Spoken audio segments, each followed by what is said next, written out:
ദൈവതിരുനാമത്തിന് മഹത്വം ഉണ്ടാകട്ടെ. നാവിൽ ദൈവം തന്നെ അധികാരം പ്രവർത്തിക്കാത്തതിൻ്റെ 4 കാരണങ്ങൾ, ഇതാണ് നമ്മൾ ഈ ദിവസങ്ങളിൽ ചിന്തിച്ചുകൊണ്ടിരിക്കുന്നത്. കഴിഞ്ഞ ദിവസത്തെ ദൈവവചന സന്ദേശത്തിൽ വിശ്വാസം എങ്ങനെയാണ് വർദ്ധിക്കേണ്ടത്, അല്ലെങ്കിൽ നമുക്ക് എങ്ങനെയാണ് ഇതിനെ വർദ്ധിപ്പിക്കാനായിട്ട് പറ്റുന്നത് എന്നുള്ള കാര്യം നമ്മൾ ചിന്തിച്ചിരുന്നല്ലോ. അന്നേരം നിങ്ങളുമായിട്ട് ഞാൻ പറഞ്ഞിരുന്നു, നമ്മൾ ഈ തിരുവചന സന്ദേശം കേട്ട് മുമ്പോട്ട് പോവുക മാത്രമല്ല, ചില തീരുമാനങ്ങൾ കൂടെ ഈ സമയത്ത് നമ്മൾ എടുക്കുക. അപ്പോൾ ഒന്നാമത്തെ ഭാഗത്ത് ഞാൻ പറഞ്ഞതാണ്, എല്ലാ ദിവസവും കുറച്ച് സമയങ്ങളെങ്കിലും ദൈവവചനം വ്യക്തിപരമായിട്ട് ധ്യാനിക്കാനായിട്ട് സമയമെടുക്കുക. അങ്ങനെ മാത്രമേ നമ്മുടെ വിശ്വാസം നമുക്ക് വർദ്ധിപ്പിക്കാനായിട്ട് കഴിയത്തുള്ളൂ, ദൈവാശ്രയം നമുക്ക് വർദ്ധിപ്പിക്കാനായിട്ട് കഴിയത്തുള്ളൂ. ഇതായിരുന്നു ഒന്നാമത്തെ ഭാഗം. അന്ന് ഞാൻ പറഞ്ഞിരുന്നു, കർത്താവ് തൻ്റെ ശിഷ്യന്മാരോട് പറഞ്ഞതാണ്, നിങ്ങൾ സംശയിക്കാതെ വിശ്വസിച്ചുകൊണ്ട് ഒരു മലയോട് കടലിലേക്ക് നീങ്ങി വീഴാനായിട്ട് പറഞ്ഞാൽ അത് സംഭവിക്കും. അപ്പോൾ വിശ്വാസം എങ്ങനെയാണ് വർദ്ധിപ്പിക്കേണ്ടുന്നത്, ഈ കാര്യങ്ങളൊക്കെ പറഞ്ഞു. അത് ഞാൻ വീണ്ടും ആവർത്തിക്കുന്നില്ല. പുതുതായിട്ട് ആരെങ്കിലും വന്നിട്ടുണ്ടെങ്കിൽ നിങ്ങൾ ആ വീഡിയോ കയറി കാണുക. ബാക്കി 3 ഭാഗങ്ങൾ നമ്മൾ ഇന്ന് ചിന്തിക്കുവാനായിട്ട് പോവുകയാണ്. രണ്ടാമത്തെ ഭാഗം എന്ന് പറയുന്നത് പരിശുദ്ധാത്മ പൂർണ്ണതയാണ്. ഇതും വളരെ വിശാലമായ ഒരു ടോപ്പിക്കാണ്.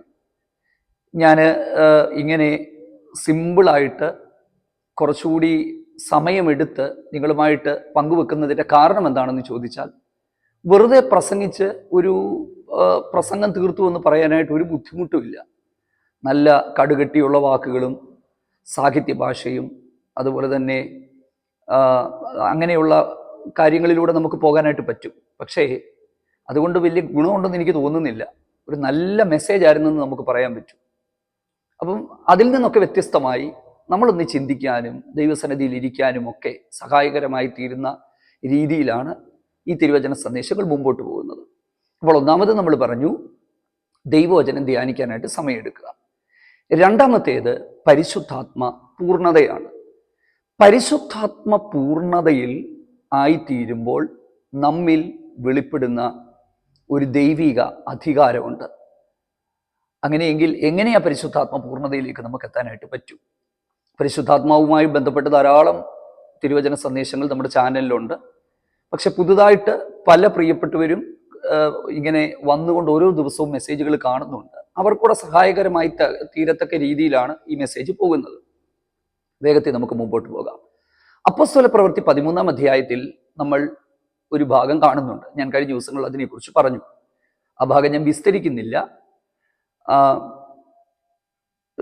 നമ്മൾ അതുമായിട്ട് ബന്ധപ്പെട്ട് നമ്മൾ ചിന്തിക്കുമ്പോൾ, എലിമാസ് എന്ന് പറയുന്ന ഒരു വിദ്വാൻ പൗലോസിന്റെ പ്രസംഗത്തെ തടയാനായിട്ട് ശ്രമിച്ച് ദേശാധിപതിയുടെ വിശ്വാസത്തെ കെടുത്തിക്കളയാനായിട്ട് ശ്രമിക്കുമ്പോൾ, പൗലോസ് പരിശുദ്ധാത്മ പൂർണ്ണനായി ചില നേരത്തേക്ക് നിന്റെ കാഴ്ച നഷ്ടപ്പെടുമെന്ന് പറയുന്ന ആ ഒരു ഭാഗം, അതാണ് ഞാൻ സംസാരിക്കുവാനായിട്ട് ആഗ്രഹിക്കുന്നത്. അപ്പോൾ അവിടെ എഴുതിയിരിക്കുന്നത് പരിശുദ്ധാത്മ പൂർണ്ണനായി എന്ന് പറഞ്ഞാൽ apostle Paul filled with the holy spirit എന്നാണ്. പരിശുദ്ധാത്മാവ് നിറഞ്ഞവനായി സംസാരിച്ചു എന്നാണ് അവിടെ എഴുതിയിരിക്കുന്നത്. അപ്പം ഈ പരിശുദ്ധാത്മ നിറവിൻ്റെ അകത്ത് വ്യാപരിക്കുന്ന ഒരു ദൈവിക അധികാരമുണ്ട്. ആ ഒരു ദൈവിക അധികാരത്തിലേക്ക് സാധാരണക്കാരായ വ്യക്തികൾക്ക് എങ്ങനെ എത്താനായിട്ട് പറ്റും? പൗലോസ് അപ്പോസ്തലൻ ആ ഒരു നിലയിലേക്ക് എത്താനുള്ള കാരണം 13-ാം അധ്യായത്തിന്റെ ആരംഭത്തിൽ നമ്മൾ കാണുന്ന അന്ത്യോക്യയിലെ ചില ദിവസങ്ങൾ നീണ്ട ഉപവാസമാണ്. 5 പേര് ഉപവസിക്കുന്നതായിട്ട് നമ്മൾ കാണുന്നു. ആ ഒരു ഉപവാസം എത്ര ദിവസം നീണ്ടു എന്നൊന്നും നമുക്കറിയില്ല. പക്ഷെ കുറച്ച് സമയങ്ങൾ അവര് ദൈവസന്നിധിയിൽ ഇരിക്കുന്നത് നമുക്ക് കാണാനായിട്ട് പറ്റുന്നുണ്ട്. ഈ ഒരു ഉപവാസത്തിന്റെ സമയത്താണ് ഞാൻ വിളിച്ചിരിക്കുന്ന വേലയ്ക്ക് പൗലോസിനെയും അതേ ബർണബാസിനെയും വേർതിരിപ്പീൻ എന്ന് പരിശുദ്ധാത്മാവ് പറയുന്നത്. അപ്പൊ സത്യത്തിൽ ഇവർ ദൈവവേല ചെയ്തവരാണ്. പക്ഷെ വീണ്ടും പരിശുദ്ധാത്മാവ് അടുത്ത ഒരു ശുശ്രൂഷയിലേക്ക് അവരെ നടത്തുകയാണ്. അപ്പം നമ്മൾ മനസ്സിലാക്കേണ്ടുന്ന ഒരു കാര്യമെന്ന് പറയുന്നത്, നമ്മുടെ നിത്യജീവിതത്തിൽ ആത്മീയ ജീവിതത്തിന്റെ വർധനവിനായി ദൈവം ആഗ്രഹിക്കുന്ന നിലയിലുള്ള ഒരു ജീവിതം നയിച്ച് നമ്മൾ മുമ്പോട്ട് പോകണമെങ്കിൽ, നമ്മൾ ഒറ്റയ്ക്കാണെങ്കിലും കൂടെ ആരും ഇല്ലെങ്കിലും ചില സമയങ്ങൾ ദൈവസന്നിധിയിൽ ഇരിക്കണം. എൻ്റെ ജീവിതത്തിൽ എനിക്ക് ഏറ്റവും ഫലപ്രദമായി തോന്നിയത് ചെറിയ ചെറിയ ഫാസ്റ്റിങ്ങുകളാണ്, ഷോർട്ട് ഫാസ്റ്റിങ്ങുകൾ. ഞാൻ അങ്ങനെ വലിയ ഉപവാസം എടുക്കാറുണ്ട്, പക്ഷേ ചെറിയ ചെറിയ ഉപവാസങ്ങൾ അതെല്ലാവർക്കും പറ്റുന്ന ഒരു കാര്യമാണ്, ഇല്ലേ? അപ്പം നിങ്ങൾ പരമാവധി ചെറിയ ചെറിയ ഉപവാസങ്ങൾ എടുക്കുക. ഉച്ചവരെ മതി, പക്ഷെ ആ സമയങ്ങൾ കൂടുതൽ പ്രാർത്ഥനയിലിരിക്കുക. ഉപവാസത്തിൻ്റെ അകത്ത് ചെയ്യേണ്ട കുറച്ച് കാര്യങ്ങൾ മുമ്പ് ഞാൻ പറഞ്ഞിട്ടുണ്ട്. ഉപവാസത്തിൻ്റെ അകത്ത് ഏറ്റുപറച്ചിലുണ്ട്, ശുദ്ധീകരണമുണ്ട്, ദൈവഹിതത്തിനായിട്ടുള്ള സമർപ്പണമുണ്ട്. അപ്പം ഇങ്ങനെ ദൈവസന്നിധിയിൽ നമ്മൾ ഉപവസിച്ച് ദൈവത്തിൻ്റെ ഹിതം നമ്മുടെ ജീവിതത്തിൽ വെളിപ്പെടാനായിട്ട് നമ്മൾ കുറച്ച് സമയങ്ങൾ മാറിയിരിക്കുക. ഇത് ജീവിതാവസാനം വരെ തുടരണം. അപ്പോൾ കുറച്ച് ബുദ്ധിമുട്ടായിട്ട് നിങ്ങൾക്ക് തോന്നും, ഇല്ലേ? ഈ അപ്പോസ്തലനായ പൗലോസിന്റെ ശുശ്രൂഷ വിജയം എന്തായിരുന്നെന്നറിയുമോ? പലവട്ടം പട്ടിണി എന്ന് പറയുന്ന ഒരു പ്രയോഗം നമ്മൾ കൊരിന്ത്യർ ലേഖനത്തിൽ നമ്മൾ കാണുന്നുണ്ട്. 2 കൊരിന്ത്യർ 11-ാം അധ്യായത്തിന്റെ 27-ാമത്തെ വാക്യം. അതിന് ഇംഗ്ലീഷ് ട്രാൻസ്ലേഷൻ എന്താണെന്ന് അറിയാമോ? NKJV എന്ന് പറയുന്ന ബൈബിളിൽ ഉപയോഗിച്ചിരിക്കുന്നത് ഫാസ്റ്റിംഗ് ഓഫൺ എന്നാണ്. എന്ന് പറഞ്ഞാൽ മിക്കപ്പോഴും ഉപവാസം. അതിൻ്റെ അർത്ഥം ശരീരം വയ്യാതെ 7 ദിവസവും 21 ഒന്നും ഇരിക്കണമെന്നല്ല. നമ്മളെ കൊണ്ട് പറ്റുന്നത് പോലെ ചെറിയ ചെറിയ ഉപവാസം. ഏറ്റവും പ്രധാനപ്പെട്ടത് ദൈവസന്നിധിയിൽ ഇരിക്കുക. അപ്പോൾ രണ്ടാമത്തെ ഒരു തീരുമാനം എടുക്കുക. എനിക്ക് സമയം കിട്ടുമ്പോൾ കർത്താവിൻ്റെ സന്നിധിയിൽ ഞാൻ ഇരിക്കും, ദൈവഹിതത്തിനായിട്ട് ഞാൻ സമർപ്പിക്കും എന്നുള്ളതാണ്. കർത്താവായ യേശു ക്രിസ്തുവിൻ്റെ ശുശ്രൂഷയുടെ കാലഘട്ടങ്ങളിൽ നമുക്ക് കാണാനായിട്ട് പറ്റുന്നത് 40 ദിവസത്തെ മരുഭൂമിയിലെ ഉപവാസം കഴിഞ്ഞതിന് ശേഷം ആത്മാവിൻ്റെ ശക്തിയോടെ ഗലീലയിലേക്ക് മടങ്ങി വന്നു. ഈ ഗലീലയിലേക്ക് മടങ്ങി വന്നതിന് ശേഷം സംഭവിക്കുന്നത് എന്താ? കർത്താവ് പരസ്യ ശുശ്രൂഷകൾ ആരംഭിക്കുകയാണ്. വാക്കുകൊണ്ട് ദുരാത്മാക്കളെ പുറത്താക്കുന്നു, ദൈവരാജ്യത്തെക്കുറിച്ച് പ്രസംഗിക്കുന്നു. മുൻപ് അവരാരും കണ്ടിട്ടില്ലാത്തതുപോലെ അത്ഭുതകരമായ ദൈവിക ഇടപെടലുകൾ, ദൈവിക പ്രവർത്തികൾ നമുക്കവിടെ കാണാനായിട്ട് പറ്റും. അപ്പൊ കർത്താവ് ഈ ശുശ്രൂഷ ചെയ്യുന്നത് പോലും എങ്ങനെയാണ്? 40 ദിവസത്തെ മരുഭൂമിയിലെ യേശുവിൻ്റെ ഉപവാസത്തിന് ശേഷമാണ്.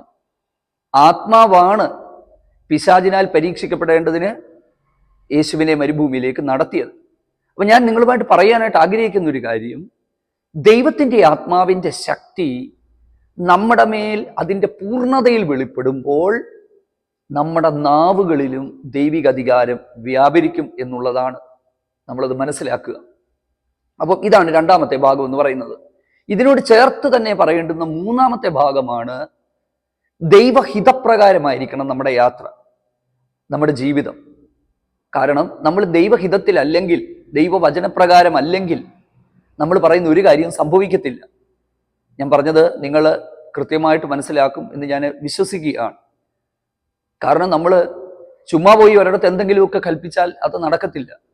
പക്ഷെ നമ്മൾ ദൈവത്തിൻ്റെ ഹിതത്തിൻ്റെ അകത്താണെങ്കിൽ നമ്മൾ കൽപ്പിക്കുന്നത്, നമ്മൾ പറയുന്നത് ദൈവം തൻ്റെ വാക്കായി ഏറ്റെടുക്കും. ഞാൻ പറഞ്ഞിരുന്നല്ലോ, യോശുവ ഒരു കാര്യം കൽപ്പിച്ചു, സൂര്യ നീ ഗിബയോനിലും ചന്ദ്ര നീ അയ്യാലോൺ താഴ്വരയിൽ നിൽക്കുക. യോശുവ എന്തിനാണ് ഇത് പറഞ്ഞത്?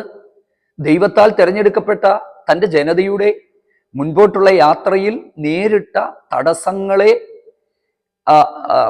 അതിനെ തരണം ചെയ്തുകൊണ്ട് ലക്ഷ്യത്തിലേക്ക് പോകാനായിട്ടാണ് അദ്ദേഹം ആ അധികാരം ഉപയോഗിച്ചത്.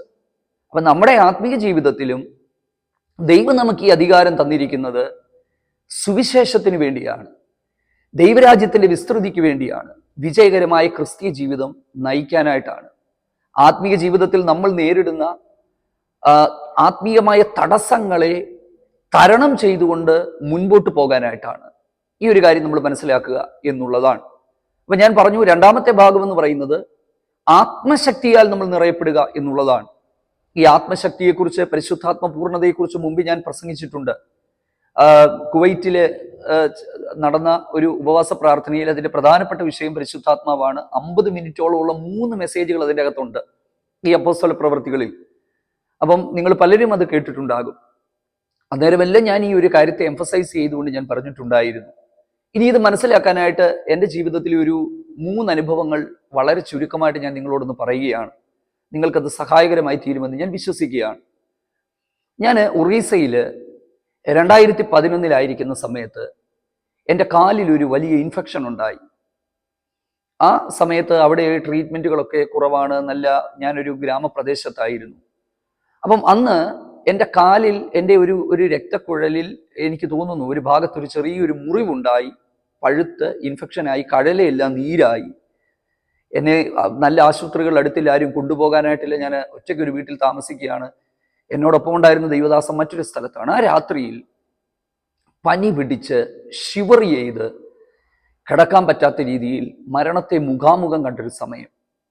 ഞാൻ 2-3 ഷർട്ട് ഞാൻ ഇട്ടു, എനിക്ക് കുളിര് സഹിക്കാൻ പറ്റാതെ. ബ്ലാങ്കറ്റുകൾ 2-3 ഇട്ടിട്ട് ഇതിൻ്റെ അകത്ത് കിടന്ന് ഞാൻ ഇങ്ങനെ വിറയ്ക്കുകയാണ്. ഞാൻ വിചാരിച്ചു ഞാൻ മരിച്ചു പോകും. കാലിന് അസഹ്യമായ വേദന, കഴലയ്ക്കാണെങ്കിൽ ഒരു വലിയ നെല്ലിക്കയുടെ വലുപ്പത്തിൽ ഒരു മുഴ ഇങ്ങനെ നിൽക്കുകയാണ്. ഞാൻ ഈ ബ്ലാങ്കറ്റിൻ്റെ അകത്ത് കിടന്ന് ഇങ്ങനെ എന്താ പറയുന്നത്, മനസ്സ് നിരാശപ്പെട്ട്, അന്ന് കുടുംബമൊന്നുമില്ല, വല്ലാത്തൊരവസ്ഥയിലാണ് ജീവിതം എന്ന് പറഞ്ഞാൽ പ്രതീക്ഷയ്ക്കൊന്നും വകയില്ലാത്തൊരു കാലമാണ്. അന്ന് ഈ പറയുന്നതിൻ്റെ അത്രയും വലിയ വിശ്വാസമോ ധൈര്യമോ ഒന്നും ഉള്ളിലില്ലായിരുന്നു. കാരണം മറ്റൊരു തരത്തിലുള്ള ജീവിതമാണ്, കർത്താവിൻ്റെ വേലയിലായിരുന്നെങ്കിൽ പോലും. അപ്പം സംഭവിച്ച കാര്യം ഞാൻ പെട്ടെന്ന് പറഞ്ഞുവിടാം.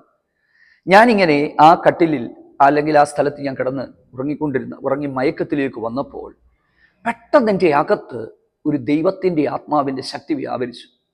എനിക്ക് ദൈവത്തെ ആരാധിക്കാൻ ഒരു പ്രേരണ കിട്ടി. ഞാൻ അതിൻ്റെ അകത്ത് കിടന്ന് ദൈവത്തെ ആരാധിച്ച് ദൈവത്തെ മഹത്വപ്പെടുത്തി. എൻ്റെ ശരീരത്തിലേക്ക് ഭയങ്കരമായ ഒരു ദൈവശക്തി ആ ബെഡ്ഷീറ്റിൻ്റെ അകത്ത് വ്യാപരിച്ചു.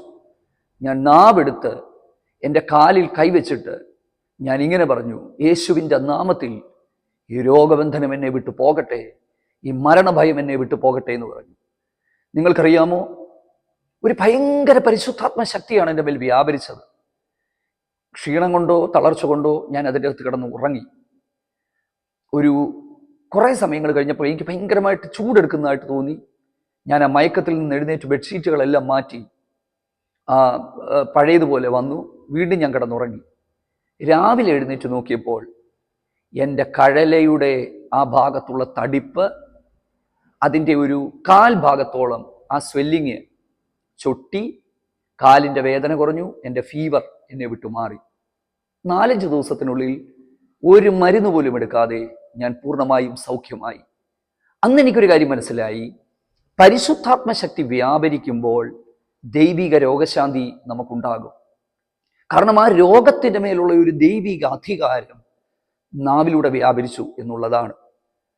ദൈവത്തിന് സ്തോത്രം. അപ്പൊ ഞാൻ ഈ ഒരു കാര്യം പറയുന്നതിൻ്റെ കാരണം എന്താണെന്ന് ചോദിച്ചാൽ, എനിക്കറിയാം 3-ാമത്തെയും 4-ാമത്തെയും ഭാഗം മിസ്സിംഗ് ആണ്. കുഴപ്പമില്ല, അങ്ങനെ തന്നെ പോകട്ടെ. ഇനി 2-ാമത്തെ ഒരു ഭാഗം എന്ന് പറയുന്നത്, രണ്ടാമത് നടന്നൊരു സംഭവം എന്ന് പറയുന്നത്, തമിഴ്നാട്ടിലെ തേനി എന്ന് പറയുന്ന സ്ഥലത്ത് ഈ ചിന്നമാനൂർ എന്ന് പറയുന്നൊരു സ്ഥലമുണ്ട്. കുറച്ച് വർഷങ്ങൾക്ക് മുമ്പ് ഞങ്ങളവിടെ ട്രാക്റ്റുകളും ബൈബിളുകളും കൊടുത്തുകൊണ്ടിരുന്നപ്പോൾ സുവിശേഷ വിരോധികൾ ഞങ്ങളെ പിടിച്ച് ഞങ്ങളുടെ വണ്ടിയെല്ലാം വളഞ്ഞ്, ഞങ്ങൾ 10-11 പേരുണ്ടായിരുന്നു, ഞങ്ങളുടെ വണ്ടി കത്തിക്കുമെന്ന് പറഞ്ഞ് പെട്ടെന്ന് ഞങ്ങളെ പോലീസ് സ്റ്റേഷനിലൊക്കെ ആക്കി. പോലീസ് ഞങ്ങൾക്കെതിരെ കേസ് എടുക്കുമെന്ന് പറഞ്ഞു. പക്ഷേ കേസൊന്നും എടുത്തില്ല, ഞങ്ങളൊന്നും ചെയ്തില്ല. കുറച്ച് പുതിയ നിയമം ബൈബിൾ അവിടെ കൊടുത്തെന്നുള്ളതേ ഉള്ളൂ, അല്ലാതെ വേറൊന്നും ഞങ്ങൾ ചെയ്തില്ല. പിന്നെ മദ്യത്തിനും മയക്കുമരുന്നിനും എതിരെയുള്ള കുറച്ച് ലഘുലേഖകൾ. അന്ന് അവർ ആ പോലീസ് സ്റ്റേഷൻ വളഞ്ഞ് വലിയൊരു പ്രശ്നമുണ്ടായി. ഞാൻ ആ പ്രശ്നത്തിലേക്ക് വരുന്നതിന് മുമ്പ് ഒരു കാര്യം ഞാൻ പറയാം. ഈ സംഭവം നടക്കുന്നതിന് ഏതാനും ചില ദിവസങ്ങൾക്ക് മുമ്പ് തുടർച്ചയായി രാത്രികളിൽ ദൈവം എന്നെ കാണിച്ചു. ഉയരം കുറവുള്ള മനുഷ്യർ എന്നെ പിടിച്ചുകൊണ്ട് ഏതോ സ്ഥലത്തേക്ക് കൊണ്ടുപോവുകയാണ്. അവരെൻ്റെ കൈകാലുകൾ ബന്ധിച്ച് എന്നെ കൊണ്ടുപോകുന്നു. അപ്പം ഇവരുടെ മുഖം ഞാൻ കണ്ടിട്ടില്ല, സ്ഥലം ഞാൻ കണ്ടിട്ടില്ല, ആ സ്ഥലം ഏതാണെന്ന് എനിക്കറിയില്ല. ആ ഉറക്കത്തിൽ, ഞാൻ ആ കണ്ട സ്വപ്നത്തിൽ ഭയങ്കരമായൊരു ദൈവശക്തി എന്നിൽ വ്യാപരിച്ചു. ഞാനത് മനസ്സിലാക്കി. ഇപ്പോഴാണ് ആ ഭാഗങ്ങൾ ചിന്തിക്കുമ്പോൾ എനിക്ക് ഞാൻ അതിനെക്കുറിച്ച് മനസ്സിലാക്കുന്നത്. അപ്പം ഞാൻ ഇത് പറയാനുള്ള കാരണം അങ്ങനെ എനിക്ക് ഉണ്ടായി എന്നുള്ളതല്ല. പ്രിയപ്പെട്ടവരെ, നിങ്ങളുടെയൊക്കെ ജീവിതത്തിൻ്റെ അകത്ത് നിങ്ങളൊക്കെ കഷ്ടങ്ങളിലും വേദനകളിലും പോകുമ്പോൾ ദൈവസന്നിധിയിലേക്ക് ഒന്ന് ഏൽപ്പിച്ചു കൊടുക്കാൻ തയ്യാറായാൽ തീർച്ചയായും തകർന്നു പോകാതെ വണ്ണം പരിശുദ്ധാത്മാവ് നിങ്ങൾക്ക് ബലം തരും. കാരണം നമ്മൾ അക്കരെ കടക്കുവാൻ, നമ്മൾ അപ്പുറം കയറുവാൻ ദൈവം ആഗ്രഹിക്കുകയാണ്. ഇങ്ങനെ 3-4 തവണ ഞാനത് കണ്ടു, പ്രാർത്ഥിച്ചു, ആ കാര്യം വിട്ടു. ഞങ്ങൾക്ക് സത്യത്തിൽ അന്ന് തമിഴ്നാട്ടിലൊന്നും ഇങ്ങനെ പ്രവർത്തനമില്ല. പെട്ടെന്നൊരു ദൈവദാസം വിളിച്ചിട്ട് പോയതാണ്. എൻ്റെ പ്രിയപ്പെട്ടവരെ, ഞങ്ങളുടെ ആ വണ്ടി വന്ന് വളഞ്ഞ് ചുറ്റുപാടും ആളുകൾ കൂടിയപ്പോൾ ഞാൻ എന്ത് സ്വപ്നത്തിൽ കണ്ടോ അതേ കാഴ്ച എൻ്റെ കൺമുമ്പിൽ ഞാൻ കണ്ടു. ഞങ്ങൾ പോലീസ് സ്റ്റേഷനിൽ ചെന്നു. പോലീസ് സ്റ്റേഷൻ കത്തിക്കുമെന്ന് പറഞ്ഞ് കുറച്ചധികം സുവിശേഷ വിരോധികൾ അവിടെ വളഞ്ഞു. ഈ ചിന്നമാനൂർ പോലീസ് സ്റ്റേഷനിലുള്ള പോലീസുകാർ തേനിയിലെ ഹെഡ്ക്വാർട്ടേഴ്സിൽ വിളിച്ചിട്ട് അവിടെ നിന്ന് വലിയൊരു വാനും അതിൻ്റെ അകത്ത് ഷീൽഡുകളും ഒക്കെയായി 10-18 പോലീസുകാർ വന്ന് പോലീസ് സ്റ്റേഷന് കാവൽ നിന്നു. അന്ന് പോലീസ് സ്റ്റേഷനിലുള്ള ഒരു SI, ഒരു ലേഡിയാണ്. അവർ വന്നിട്ട് ഞങ്ങളോട് പറഞ്ഞു, കുറച്ച് ദിവസങ്ങൾക്ക് മുമ്പ് ഒരു CSIയിലെ അച്ഛൻ ഗ്രാമങ്ങളിൽ ബൈബിൾ കൊടുത്തതിൻ്റെ പേരിൽ അദ്ദേഹത്തെ വിളിച്ചിറക്കി എവിടെയോ ഉൾസ്ഥലത്ത് കൊണ്ടുവന്ന് മർദ്ദിച്ചവശനാക്കി അരയ്ക്കൊരു കെട്ടുകെട്ടി അദ്ദേഹത്തെ മൃതപ്രായൻ എന്നുള്ള നിലയിലേക്ക്, അല്ലെങ്കിൽ എന്താ പറയുന്നത്, വല്ലാത്തൊരവസ്ഥയിൽ പോലീസ് സ്റ്റേഷന്റെ മുമ്പിൽ കൊണ്ടിട്ടിട്ട് പോയി. അപ്പോൾ ഇവർ ഞങ്ങളോട് പറഞ്ഞത്, നിങ്ങൾ കുറച്ചുള്ളിലായിരുന്നെങ്കിൽ, ഞങ്ങൾ അവിടെ വന്നില്ലായിരുന്നെങ്കിൽ നിങ്ങളുടെ അവസ്ഥ എന്തുമായി തീരുമെന്ന് അറിയില്ല. രണ്ടാമത്തെ ഭാഗം എന്ന് പറയുന്നത് കർത്താവിന് വേണ്ടി അടികൊള്ളാനും ചാകാനും ഒക്കെ തയ്യാറായിട്ടാണല്ലോ നമ്മൾ നടക്കുന്നത്, വേറെ കാര്യം. പക്ഷെ ആ സമയത്ത് ദൈവം ഞങ്ങളെ പ്രൊട്ടക്റ്റ് ചെയ്തു. ഏറ്റവും ഒടുവിൽ അവിടെ നടന്ന കാര്യങ്ങളൊക്കെ ഞാൻ പറഞ്ഞാൽ ഒരുപാട് സമയം ദീർഘമായിട്ട് മുമ്പോട്ട് പോകും. അപ്പം പിന്നീട് ഈ പോലീസുകാരാണ് ഞങ്ങളെ കേരളത്തിൻ്റെ അതിർത്തി വരെ ഞങ്ങളെ കൊണ്ടുവന്ന് വിട്ട് ഞങ്ങളെ കയറ്റി വിട്ടത്. അപ്പം ഞാൻ പറഞ്ഞതിൻ്റെ അർത്ഥം എന്താണെന്ന് ചോദിച്ചാൽ, ആ സ്വപ്നത്തിൽ ഒരു പരിശുദ്ധാത്മ ശക്തി വ്യാപരിച്ചിരുന്നു. എൻ്റെ പ്രിയപ്പെട്ടവരെ, സത്യസന്ധമായും പരമാർത്ഥമായും നമ്മൾ വിശ്വാസത്തിന് വേണ്ടി നിൽക്കുന്നവരാണെങ്കിൽ ചില സമയങ്ങളിൽ ഒരു വലിയ ദൈവശക്തി നമ്മളിൽ വ്യാപരിക്കും. അപ്പം ഈ പൗലോസ് ശരിക്കും പരിശുദ്ധാത്മ പൂർണ്ണനായി ആണ് എന്ത് ചെയ്യുന്നത്, എലിമാസിനോട് പറയുന്നത്. അപ്പം ശരിക്കും പൗലോസിന്റെ വാക്കുകളല്ല, ദൈവത്തിൻ്റെ ആത്മാവിൻ്റെ ശക്തിയാണ് അവിടെ വ്യാപരിച്ചത്. സ്നേഹത്തോടെ ഞാൻ പറയട്ടെ, ഒരു തീരുമാനത്തിലേക്ക് നമ്മൾ വരിക. കുറച്ച് സമയങ്ങൾ ദൈവസന്നിധിയിൽ നമ്മൾ ഇരിക്കും, അല്ലെങ്കിൽ ഇരിക്കാനായിട്ട് പോവുകയാണ്. തിരക്കുകൾ ഇല്ലാത്തവരായിട്ട് ആരുമില്ല. ഈ പറയുന്ന ഞാനും നിങ്ങളും എല്ലാം ജീവിതത്തിൽ തിരക്കുള്ളവരാണ്. പക്ഷെ പ്രാർത്ഥനയ്ക്കും വ്യക്തിപരമായ ദൈവവചന ധ്യാനത്തിനുമൊക്കെ നമ്മൾ സമയം കണ്ടെത്തണമെന്ന് ദൈവം ആഗ്രഹിക്കുകയാണ്. ജ്ഞാനമുണ്ടെന്നോ അറിവുണ്ടെന്നോ പറഞ്ഞിട്ട് കാര്യമില്ല. കാരണം അന്ത്യോക്യ സഭയിലെ 5 പേരാരായിരുന്നു? ഉപദേഷ്ടാക്കന്മാരായിരുന്നു, പ്രവാചകന്മാരായിരുന്നു, ഒന്നും അറിയാത്തവരൊന്നുമല്ല. ഇന്നത്തെ കാലത്ത് ചിലർ ഒരു ഇച്ചിരി ദൈവവചനം ശുശ്രൂഷിക്കാൻ കഴിയുമ്പോൾ, ചെറിയൊരു പ്രവചനത്തിന് ശുശ്രൂഷ ചെയ്ത് കഴിയുമ്പോൾ എല്ലാമായി തികഞ്ഞു എന്നുള്ള ധാരണയിലാണ്. അപ്പോൾ ആ ധാരണകളെല്ലാം മാറ്റിവെച്ചിട്ട് നമുക്ക് ഒരുമിച്ച് ആയിരിക്കുന്ന സ്ഥലങ്ങളിൽ കുറച്ച് സമയങ്ങൾ ദൈവസന്നിധിയിലായിരിക്കുക. സമയം ഒരുപാട് മുമ്പോട്ട് പോയി എന്ന് ഞാൻ മനസ്സിലാക്കുകയാണ്. സാധാരണയുള്ള നമ്മുടെ മെസ്സേജുകളൊക്കെ 15 മിനിറ്റിനുള്ളിൽ തീരുന്നതാണ്. പക്ഷേ ഈ ദിവസങ്ങളിൽ കുറച്ചുകൂടെ മുമ്പോട്ട് പോകുന്നു. ഞാനത് ഒന്ന് കമ്മ്യൂണിക്കേറ്റ് ചെയ്യുക എന്നുള്ളതാണ്. കാരണം ധാരാളം ആളുകൾ വിളിച്ചിട്ട് ഇങ്ങനെ പറയാറുണ്ട്, ദൈവദാസനെ ഇങ്ങനെയൊന്നും ഞങ്ങൾ കേട്ടിട്ടില്ല, ഞങ്ങളെ ഇങ്ങനെയൊക്കെ പഠിപ്പിച്ചിരുന്നെങ്കിൽ ഞങ്ങൾ കുറച്ചുകൂടെ മുന്നോട്ട് പോകുമായിരുന്നു. പ്രിയപ്പെട്ടവരെ, ഞാൻ അറിഞ്ഞത് ദൈവം എന്നെ പഠിപ്പിച്ച കാര്യങ്ങൾ നിങ്ങൾക്കൊക്കെ പ്രയോജനകരമായി തീരട്ടെന്ന് കരുതിയിട്ടാണ് ഇങ്ങനെയുള്ള മെസ്സേജുകളാക്കി ധാരാളം സമയം ചെലവഴിച്ച് നിങ്ങളിലേക്ക് ഈ ഒരു കാര്യങ്ങൾ എത്തിക്കുന്നത്. കർത്താവ് നമ്മെ സഹായിക്കട്ടെ. അപ്പോൾ ഒന്നാമത്, തിരുവചന ധ്യാനത്തിന് സമയം കണ്ടെത്തുക, വചനത്തിലൂടെ വ്യാപരിക്കുന്ന അധികാരത്തെ തിരിച്ചറിയുക. രണ്ടാമത്തേത്, പരിശുദ്ധാത്മാവിൻ്റെ ശക്തിയെയും നിറവിനെയും തിരിച്ചറിയുക. മൂന്നാമത്തേത്, ദൈവഹിതപ്രകാരം ഉള്ള യാത്രകളാണ്. അത് നമ്മുടെ ജീവിതത്തിൽ നമ്മൾ ഉറപ്പാക്കുക. എങ്ങനെ ഉറപ്പാക്കും? നമ്മൾ ചെയ്യുന്ന ചെറുതും വലുതുമായ ഓരോ കാര്യങ്ങളും കർത്താവിൻ്റെ കരങ്ങളിലേക്ക് കൊടുത്ത്, അപ്പാ ഞാനിത് ചെയ്യാനായിട്ട് പോകുന്നു. അതിൻ്റെ അർത്ഥം ഏതെങ്കിലും പ്രവാചകനെ വിളിച്ച് ചോദിച്ചിട്ട് ദൈവഹിതം ഒന്ന് പറയണേ എന്നൊന്നുമല്ല. അങ്ങനെ ചിലപ്പോൾ നിങ്ങൾ 10 പേരോട് പറഞ്ഞാൽ 10 പേര് 10 അഭിപ്രായം പറയും. ഞാൻ പറയുന്നത് വ്യക്തിപരമായി നിങ്ങൾ സമയം ചെലവഴിക്കുക, വ്യക്തിപരമായി ദൈവശബ്ദം കേൾക്കുക. എന്നെ ഒരുപാട് ആൾക്കാർ പല വിഷയങ്ങൾക്ക് ദൈവാലോചന കേൾക്കാനായിട്ട് വിളിക്കാറുണ്ട്. ഞാൻ മാക്സിമം ഇപ്പം ഇങ്ങനെയുള്ള കാര്യങ്ങൾ അങ്ങ് ഒഴിയുകയാണ്. ഒരുപാട് കാരണങ്ങളുണ്ട്, അതുകൊണ്ടാണ് കേട്ടോ, മറ്റൊന്നും കൊണ്ടല്ല. പോകട്ടെ, വ്യക്തിപരമായി ദൈവശബ്ദം കേൾക്കുക. നാലാമത്തേത്, അടുത്ത ദിവസങ്ങളിൽ ഞാൻ പറയാം, അതരം വിശുദ്ധിയോടെ സൂക്ഷിക്കുക. അതരം വിശുദ്ധിയോടെ സൂക്ഷിക്കുക. ഒരേ ഉറവിൽ നിന്ന് 2 എണ്ണം വരത്തില്ല. ദൈവിക അധികാരം വ്യാപരിക്കണമെങ്കിൽ നമ്മുടെ അധരങ്ങൾ വിശുദ്ധിയോടെ കാത്തു സൂക്ഷിക്കുക. കർത്താവ് നമ്മളെ സഹായിക്കട്ടെ. ഈ സന്ദേശം നിങ്ങൾക്ക് അനുഗ്രഹമായി തീർന്നു എന്ന് വിശ്വസിക്കുന്നു. ആമേൻ. God bless U.